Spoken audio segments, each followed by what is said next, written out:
of like the heart and the pulse of the music scene from I guess, from 1990 to 1999. We opened our doors March 1st of 1990 with South by Southwest. It was a business, but I remembered it more as being home base. Sims is from Sims Ellison. Sims Ellison was the bass player in the band Pariah. I was the co-manager of Pariah with Kevin Womack. The Ark became Pariah's headquarters. I sympathized with Sims, and I understood that in a way, what he went through from firsthand experience. To be playing with the next big artist, and then suddenly working in a store. He was working in a store on the drag, and like having the rug pulled out from under your feet. And what is my identity? Am I a musician? Am I a touring musician? Or am I just working in a store, and you know, am I going to have another gig? Is anything else going to come up? And I think that was a big trigger for one of the big triggers of his depression. And that really rang home with me. I knew he suffered from depression. And when he passed, I'll never forget, I got the call, and I called Wayne to tell Wayne. The time he died to the funeral was 3 or 4 days, but yet people sent checks here to the Ark.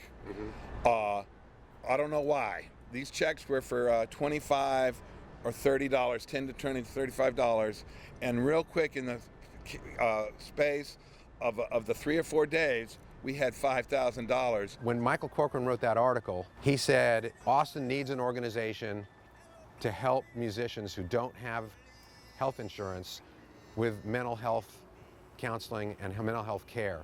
And what better place to start it than at the Ark? So I called Michael, and after the article came out, and I said, if anybody calls you, if anybody responds to your article, please put them through to us at the Ark. And we got calls. Walter Taylor called, who was a lawyer, musician, and he became, he got our 501(c)(3) status. That was the genesis.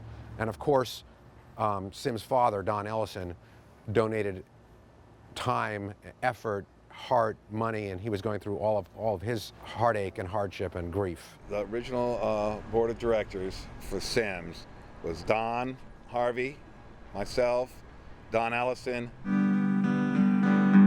Alejandro Escovedo, and Walter Taylor. It was the 5 of us. And most people in their lifetime will know 1 or 2 people who committed suicide, but in the entertainment, there's lots, and at that point, I think I was able to name Sims was the 10th person I've known that had committed suicide.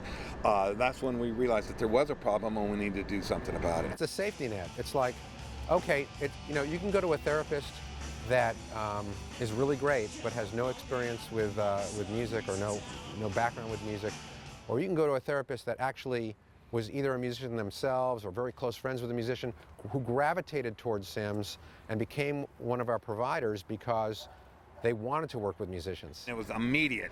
And then we also realized that $5,000 didn't go very far. It didn't go very far. It didn't go very far at all. The more expensive it gets to live here, the harder it is for musicians to live here. But we have a lot of people coming here because they heard about the music scene. Music brought you here. Support music when you live here. The Sims Foundation is what helps keep our musicians healthy. Thank you.